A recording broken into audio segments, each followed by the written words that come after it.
कक्षा 12 हिंदी में आप सभी का स्वागत है। मैं अर्चना सिंह।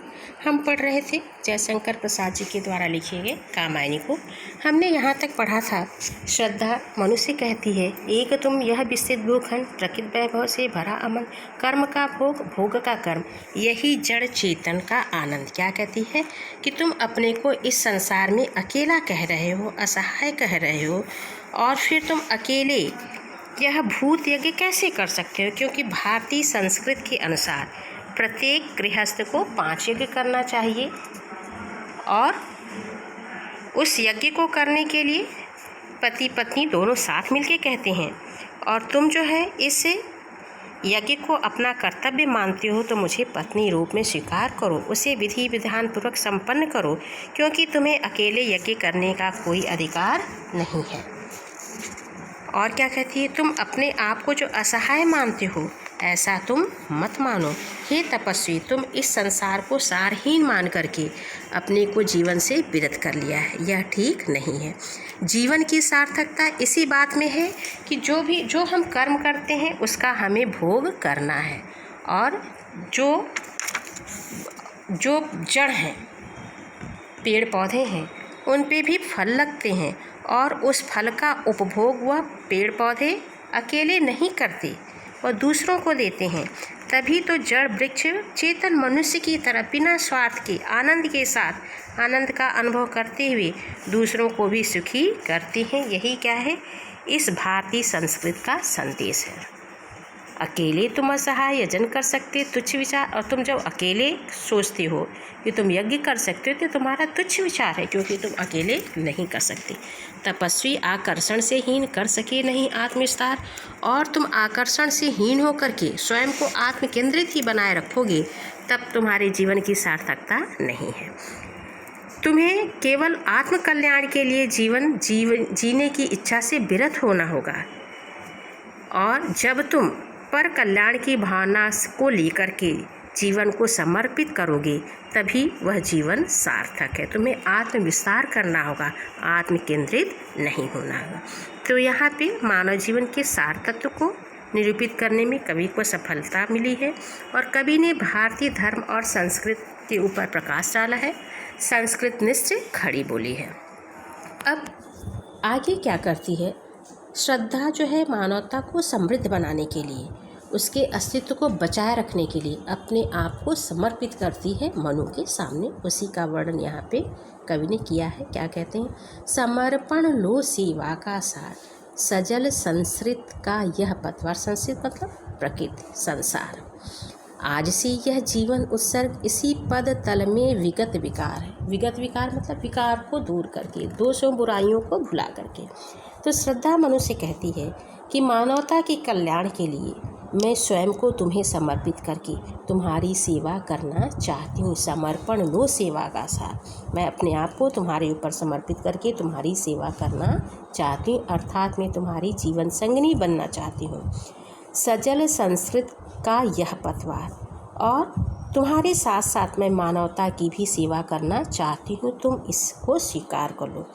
और इस सेवा भावना का मेरा सार तत्व यही है कि इस जलमग्न संसार के लिए पतवार का कार्य करेगी। पतवार क्या करती, नाव को एक दिशा देती है। उसी तरह से यह मेरा समर्पण भी इस प्रकृति में, इस संसार में, यह जो सजल जलमग्न जो प्रकृति है, उस प्रकृति में एक पतवार का काम करेगी, एक मानवता को नई दिशा देगी। आज से यह जीवन उत्सर्ग, और आज से मैं अपने जीवन को तुम्हारे चरणों में समर्पित करना चाहती हूँ। और मेरा यह जो समर्पण है, यह जो जीवन के त्याग का निर्णय है, यह कभी भी बदलेगा नहीं। इसी पदतल में विगत विकार, जो आपके जीवन की पिछली बुराइयां हैं, जो पिछले दोष हैं, उन दोषों से मेरे निर्णय पे कोई भी प्रभाव नहीं पड़ेगा। अर्थात श्रद्धा यह कहना चाहती है कि आप में पहले जितनी भी बुराइयां व दोष रहे हों, उनसे मुझे कोई लेना देना नहीं है। मैं हर प्रकार से आपकी बुराइयों को भुला करके आपके सम्मुख आत्मसमर्पण करके आपको अपना जीवन साथी बनाने का निर्णय करती हूँ, और इस निर्णय में कोई बदलाव नहीं आएगा। आगे फिर श्रद्धा मनु से क्या कहती है, बनो संस्कृति के मूल रहस्य, तुम्हीं से फैलेगी वह बेल।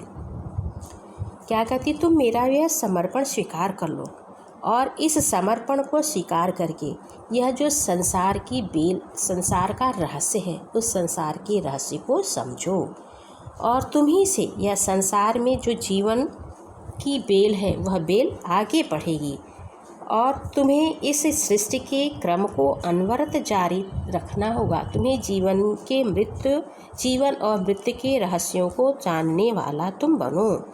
विश्व भर सौरभ से भर जाए, सुमन के खिलो सुंदर खेल।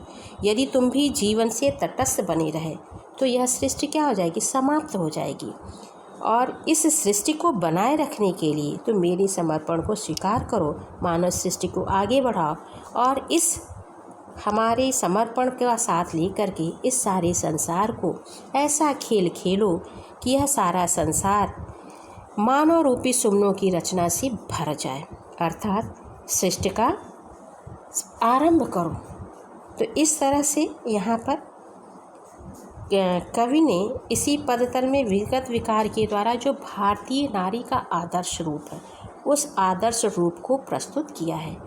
आदर्श रूप क्या है, भारतीय नारी पति के रूप में जैसे चुन लेती है, फिर उसके विकारों पर वह ध्यान नहीं देती और सृष्टि के क्रम को बनाए रखने के लिए श्रद्धा मनु को अपने साथ रमण करने के लिए प्रेरित करती है।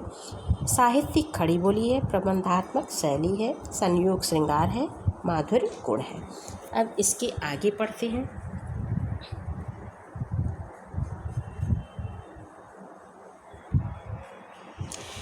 बनो संस्कृत और यह क्या तुम सुनते नहीं, विधाता का मंगल वरदान। शक्तिशाली हो, विजयी बनो, विश्व में गूंज रहा जाएगा। श्रद्धा मनु से क्या कहती है कि विधाता का यह कल्याणकारी वरदान है।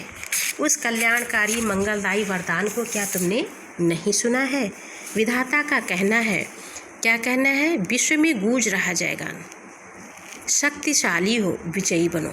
विधाता का यह कहना है कि तुम शक्तिशाली बनो, विजय को प्राप्त करो। आज पूरे विश्व में यही विजयगान, यही मंगलगान गूंज रहा है। डरो मत अरे अमृत संतान, अग्रसर है मंगल में वृद्धि। पूर्ण आकर्षण जीवन केंद्र, खिंची आवेगी सकल समृद्धि। श्रद्धा कहती है कि हे देवपुत्र मनु, आप डरो मत, आप अमृत संतान हो। आप इस नवीन सृष्टि का विकास करने के लिए तैयार हो जाएं। आप किसी भी आशंका अपने मन में मत लाओ। पूर्ण आकर्षण जीवन केंद्र, आपका यह जीवन केंद्र आकर्षण से भरा हुआ है। खिंची आवेगी सकल समृद्धि, और इसलिए सारा सुख, सारी संपन्नता, सारा वैभव तुम्हारे पास आ जाएगा। और तुम डरो नहीं, क्योंकि तुम अमृत संतान हो, देवपुत्र हो। इसलिए हे मनु, तुम इसके लिए आगे बढ़ो। यहाँ पे प्रसाद जी ने नारी की शक्ति और चेतना का सफल चित्रण किया है। यहाँ पे श्रद्धा ने मानवता के विकास के लिए कर्मण्यता का संदेश दिया है। भाषा खड़ी बोली है, अनुप्रास अलंकार है, शांत रस है और प्रसाद गुण है। अब इसके आगे देखिए, विधाता की कल्याणी सृष्टि सफल हो इस भूतल पे पूर्ण। क्या कहती है मनु, श्रद्धा सृष्टि के अस्तित्व की रक्षा के लिए आत्मसमर्पण कर देती है और वह संसार से विरक्त मनु को संसार की सृष्टि के लिए प्रेरित करती है। तो श्रद्धा मनु से क्या कहती है कि तुम जीवन उत्साह से भर करके अपने कर्तव्य का निर्वाह करो, जिससे जो विधाता की सर्वोत्तम कल्याणकारी सृष्टि है वह इस धरती पर सफल हो। अर्थात मानव सृष्टि वंश वृद्धि में सफल होकर के यह धरती पूर्णता को प्राप्त करे, जो कि विधाता की इच्छा है। पटे सागर, बिखरे ग्रहपुंज और ज्वालामुखियाँ हो चूर्ण, और तुम्हारे सार्थक प्रयासों और कठोर परिश्रम के द्वारा यह जो उफनते हुए समुद्र हैं पट जाएंगे। ग्रह नक्षत्र तुम्हारे चारों ओर बिखर करके अपना वैभव लुटाएंगे, और जो महाविनाश करने वाली ज्वालामुखियाँ हैं वह चूर्ण हो जाएंगी, वह शांत हो जाएंगी। अर्थात जब तुम अपना कठोर परिश्रम करोगे, प्रयास करोगे, तो यह जो प्राकृतिक आपदाओं के द्वारा यह संसार जो जलमग्न हो गया है, वह प्राकृतिक आपदाओं पे तुम विजय प्राप्त कर लोगे। उन्हें चिंगारी सदृश सदर्प कुचलती रहे खड़ी सानंद। यह जो आपदाएं हैं वह क्या है, चिंगारी सदृश। यहाँ पे निराश, जलमग्न के कारण एकाकी जीवन बिताने वाले मनु को उत्प्रेरित करती श्रद्धा क्या कहती है कि तुम अपने मन से निराशा को त्याग दो, और जब निराशा को त्याग दोगे, दृढ़ निश्चय करके अपने कर्म में लग जाओगे, तो सारी ग्रह नक्षत्र ज्वालामुखियाँ जो आपदाएं हैं यह सारी नष्ट हो जाएंगी, और इस तरह से पृथ्वी वायु सब जगह तुम्हारा उन्हें चिनगारी सदृश कुचलती रहे खड़ी सानंद आनंद के साथ मग्न होकर के अपने कर्तव्य को करते रहोगे। तो यह जितनी प्राकृतिक आपदाएं हैं वह जो है चिनगारी की तरह नष्ट हो जाएंगी। आज से मानवता की कीर्ति, और आज से यह जो मानवता है वह कहाँ कहाँ फैलेगी? अनिल भू जल में रहे न बंद। अनिल में यानी वायु में, भू पृथ्वी में, और जल में। ये जैसे प्राकृतिक तत्व जो हैं ये प्राकृतिक तत्व मानवता को रोक नहीं पाएंगे। यहाँ पे मानव शक्तियों की अनंत सीमाओं में का दर्शन मनु को कराने के लिए प्रेरित किया गया है, और भाषा साहित्यिक खड़ी बोली है। जिस तरह से यहाँ श्रद्धा मनु को प्रेरित कर रही है मानव सृष्टि के लिए, मानवता के लिए, इसी तरह का कुछ जो है तुलसीदासी ने भी अपना वर्णन किया है। उस समय जब सभी लोग सीता का हरण जब रावण करके ले जाता है और किसी को समझ में नहीं आता है समुद्र कैसे पार किया जाए, तो उस समय हनुमान जी को याद दिलाई जाती, क्या? का चुप साध ही रहा बलवाना। उसी तरह से यहाँ भी श्रद्धा मनु को प्रेरित करती है। अब आगे देखिए, जलधि के फूटे कितने उत्स, उत्स मतलब झरना, द्वीप कच्छप डूबे उतराएं, किंतु वह खड़ी रहे दृढ़ मूर्ति, अभ्युदय का कर रही उपाय। समुद्र से चाहे जितने झरने फूटे, जलधि के फूटे कितने उत्स, समुद्र से चाहे जितने झरने फूटे, समुद्र अपना भले ही प्रलय का रूप धारण कर ले, और उस महाप्रलय के जल में चाहे बड़े बड़े द्वीप कच्छप कछुए डूबने उतराने लगें, किंतु वह खड़ी रहे दृढ़ मूर्ति। लेकिन फिर भी वह मानव जाति जो है दृढ़ मूर्ति के समान अचल खड़ी रहे, अपने उत्थान के लिए, अपने प्रगति के लिए उपाय करती रहे, अभ्युदय का कर रही उपाय, अपनी प्रगति का उपाय करती रहे। शक्ति के विद्युत कण जो व्यस्त विकल बिखरे हों निरुपाय।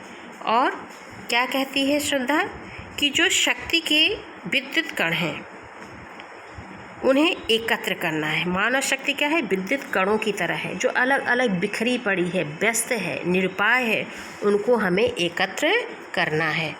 समन्वय हो, समन्वय उसका करें समस्त, विजयनी मानवता हो जाए। और जो बिखरी हुई हमारी शक्तियां हैं उन सारी शक्तियों को एक साथ मिल कर के उन्हें एकत्रित किया जाए। अपनी शक्ति के बिखर जाने पे असहाय और व्याकुल हो मनु, तो अपनी शक्ति को एकत्र कर विजय के पथ पर आगे बढ़ना है। मानव जाति में क्या है? विभिन्न प्रकार के धर्मों में, जातियों में, संप्रदायों में बटी हुई है, और इसीलिए उसकी प्रगति नहीं हो रही है। तो यहाँ पे कवि जो है मनुष्य को मानवता के लिए विश्व बंधुत्व की भावना को जगाना चाहते हैं, जो कि मानव के लिए, मानवता के लिए, मानव जाति के लिए कल्याणकारी है। तो यहाँ पे जो मानव जाति के विघटन का चित्रण बहुत ही सजीव कवि ने किया है, और उज्जवल भविष्य के प्रति दृढ़ विश्वास प्रकट किया गया है। भाषा साहित्यिक खड़ी बोली है, शांत रस है। यहाँ पर यह श्रद्धा मनु शीर्षक आपका समाप्त हुआ।